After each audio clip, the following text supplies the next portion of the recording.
जय तेरी हो स्कंद माता, पांचवा नाम तुम्हारा आता।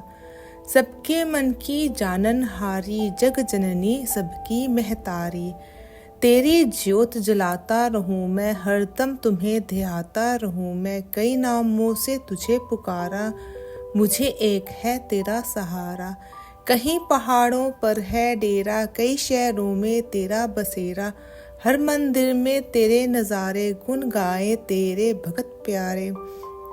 भक्ति अपनी मुझे दिला दे, शक्ति मेरी बिगड़ी बना दो।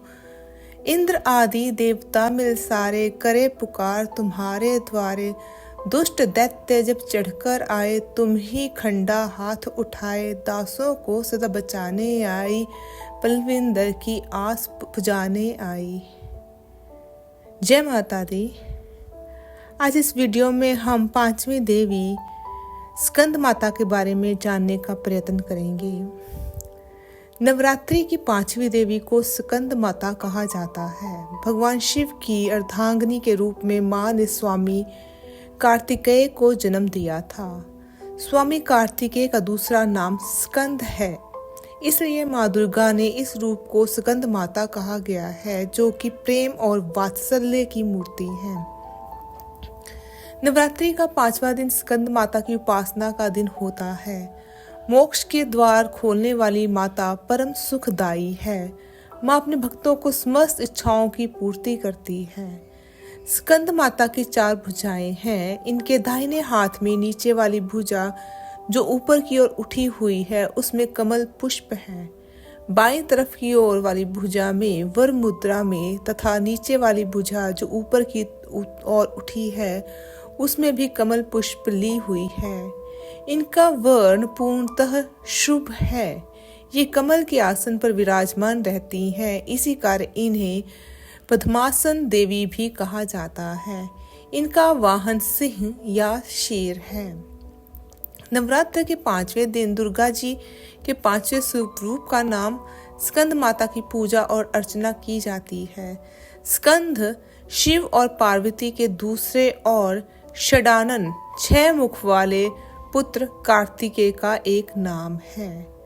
स्कंद माता के इस रूप की आराधना इस मंत्र से की जाती है। सिंहासन गता नित्यम पदाश्रितम कर द्वया, शुभाद अस्तु सदा देवी स्कंद माता यशस्विनी। अर्थात सिंह पर सवार रहने वाली और अपने 2 हाथों में कमल का फूल धारण करने वाली यशस्विनी स्कंद माता हमारे लिए शुभदायी हो। पौराणिक कथाओं के अनुसार असुर तारकासुर कठोर तपस्या कर रहा था। तारकासुर की तपस्या से भगवान ब्रह्मा प्रसन्न हो गए। वरदान में तारकासुर ने अमर होने की इच्छा रखी। यह सुनकर भगवान ब्रह्मा ने उसे बताया कि इस धरती पर जिसने जन्म लिया है उसकी मृत्यु निश्चित है, कोई अमर नहीं हो सकता। तारकासुर निराश हो गया, जिसके बाद उसने यह वरदान मांगा कि भगवान शिव का पुत्र ही मेरा वध कर सके। तारकासुर ने सोचा कि भगवान शिव कभी विवाह नहीं करेंगे और ना ही उनका पुत्र होगा। तारकासुर यह वरदान प्राप्त करने के बाद लोगों पर अत्याचार करने लगा।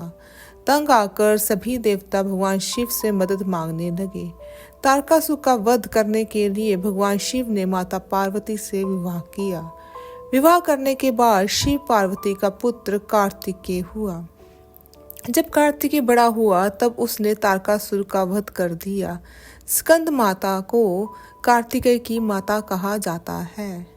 नवरात्र के 5वें दिन दुर्गा जी के 5वें स्वरूप मां स्कंद माता की पूजा और अर्चना की जाती है।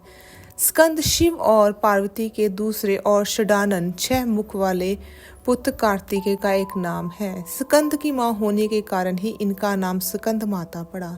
माना जाता है कि मां दुर्गा का यह रूप अपने भक्तों की सभी मनोकामनाओं की पूर्ति करता है और उन्हें मोक्ष का मार्ग दिखाता है। मां के इस रूप की 4 भुजाएं हैं। इन्होंने अपने दाएं हाथ में ऊपर वाली भुजा में स्कंद अर्थात कार्तिकेय को पकड़ा हुआ है। इसी तरह वाली निचली भुजा के हाथ में कमल का फूल, बाईं ओर की ऊपर वाली भुजा में वरदान मुद्रा और नीचे दूसरा श्वेत कमल का फूल है। सिंह इनका वाहन है, क्योंकि यह सूर्य मंडल की अधिष्ठात्री देवी है। इसलिए इनके चारों ओर सूर्य सदृश अलौकिक तेजोमय मंडल सा दिखाई देता है। सर्वदा कमल के आसन पर स्थित रहने के लिए इन्हें पद्मासना भी कहा जाता है। देवी को केले का भोग लगाएं। बुद्धि बल वृद्धि के लिए देवी स्कंद माता पर 6 इलायची चढ़ाकर सेवन करें। कमल के आसन पर विराजमान रहती हैं, इसी कारण इन्हें पद्मासना देवी भी कहा जाता है। स्कंद माता को कमल का पुष्प अति प्रिय है। स्कंद माता पूजा के दौरान छोटी कन्याओं का पूजन बड़ी श्रद्धा भाव से करें। इसके साथ साथ छोटे बाल रूपी बच्चों की भी पूजा करें व उनको दान दक्षिणा अवश्य दें। देवी के स्वरूप को घर के उत्तर की दिशा में स्थापित करने से व्यापार व वाणी में अच्छे परिणाम मिलते हैं। इनकी पूजा से कार्तिकेय की पूजा स्वयं हो जाती है। तंत्र साधना में माता का संबंध विशुद्धि चक्र से है। विशुद्धि चक्र वह द्वार है जिसके माध्यम से हम अपनी चेतना को उच्च स्तर पर उठाने में सक्षम होते हैं। यह भौतिक और सूक्ष्म स्तरों के बीच चेतना और अति चेतना के बीच की सीमा है। जब हम इसे पार कर लेते हैं तो ज्ञान के दायरे और चेतना की स्पष्टता की ओर चढ़ाई हमारे सामने खुल जाती है। ज्योतिष में इसका संबंध बृहस्पति नामक ग्रह से है। गुरु, ज्ञान, शिक्षक, संतान, बड़े भाई, शिक्षा, धार्मिक कार्य, पवित्र स्थल, धन, दान, पुण्य और वृद्धि आदि जुपिटर या बृहस्पति के कारक हैं।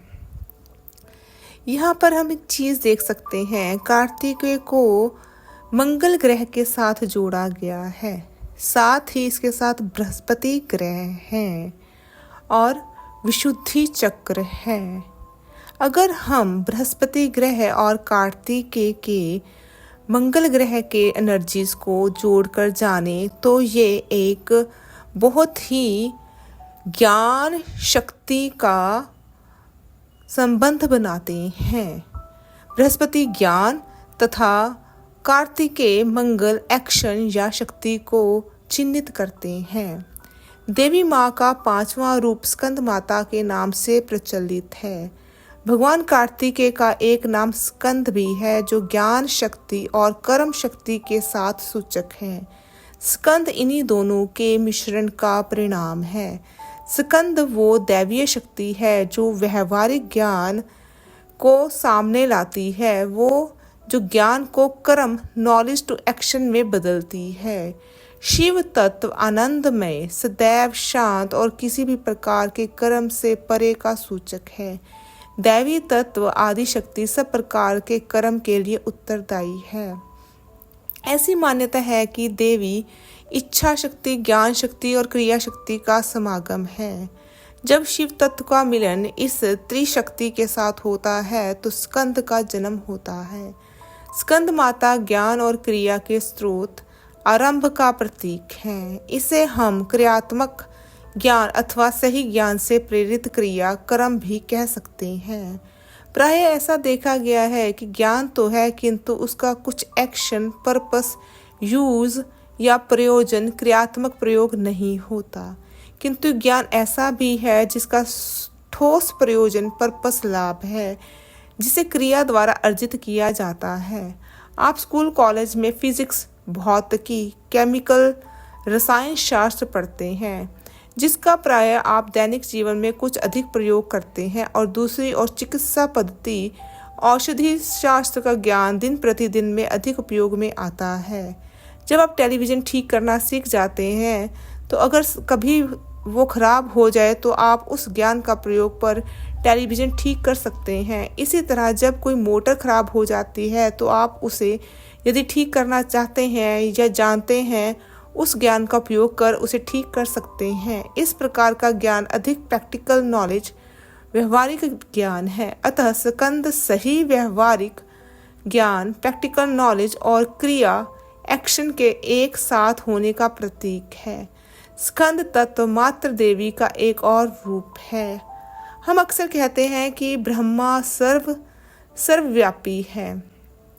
किंतु जब आपके सामने अगर कोई चुनौती या मुश्किल स्थिति आती है तब आप क्या करते हैं? तब आप किस प्रकार कौन सा ज्ञान लागू करने या प्रयोग में लाएंगे? समस्या या मुश्किल स्थिति में आपको क्रियात्मक होना पड़ेगा। अतः जब आपका कर्म सही व्यवहारिक ज्ञान प्रैक्टिकल नॉलेज से लिप्त होता है तब स्कंद तत्व का उदय होता है और देवी दुर्गा स्कंद तत्व की माता है। नवरात्रि पूजन के 5वें दिन का शास्त्रों में पुष्कल महत्व बताया गया है। इस चक्र में अवस्थित मन वाले साधक की समस्त ब्रह्मांड क्रियाओं एवं चित्तवृत्तियों का लोप हो जाता है। वह विशुद्ध चैतन्य स्वरूप की ओर अग्रसर हो रहा होता है। साधक का मन समस्त लौकिक सांसारिक मायिक बंधनों से विमुक्त होकर पदार्शन मां स्कंद माता के स्वरूप में पूर्णतः तल्लीन होता है। इस समय साधक को पूर्ण सावधानी के साथ उपासना की ओर अग्रसर होना चाहिए। उसे अपनी समस्त ध्यान वृत्तियों को एकाग्र रखते हुए साधना के पथ पर आगे बढ़ना चाहिए। मां स्कंद माता की उपासना से भक्त की समस्त इच्छाएं पूर्ण हो जाती हैं। इस मृत्यु लोक में ही उसे परम शांति और सुख का अनुभव होने लगता है। उसके लिए मोक्ष का द्वार स्वयं सुलभ हो जाता है। स्कंद माता की उपासना से बाल रूप स्कंद भगवान की उपासना भी स्वयं हो जाती है। यह विशेषता केवल इन्हीं को प्राप्त है। अतः साधक को स्कंद माता की उपासना की ओर विशेष ध्यान देना चाहिए। सूर्य मंडल के अधिष्ठात्री देवी होने के कारण इनका उपासक अलौकिक तेज एवं कांति से संपन्न हो जाता है। एक अलौकिक प्रभा मंडल अदृश्य भाव से सदैव उसके चतुर्दिक परिव्याप्त रहता है। यह प्रभा मंडल प्रतिक्षण उसके योग क्षेम का निर्वाह करता रहता है। हमें एकाग्र भाव से मन को पवित्र रखकर माँ की शरण में आने का प्रयत्न करना चाहिए। इस घोर भव सागर के दुखों से मुक्ति पाकर मोक्ष का मार्ग सुलभ बनाने का इससे उत्तम उपाय दूसरा नहीं है। आपको यह वीडियो कैसा लगा कृपया करके कमेंट बॉक्स में कमेंट करें। वीडियो को लाइक तथा शेयर करें। चैनल को सब्सक्राइब भी करें। जय माता दी।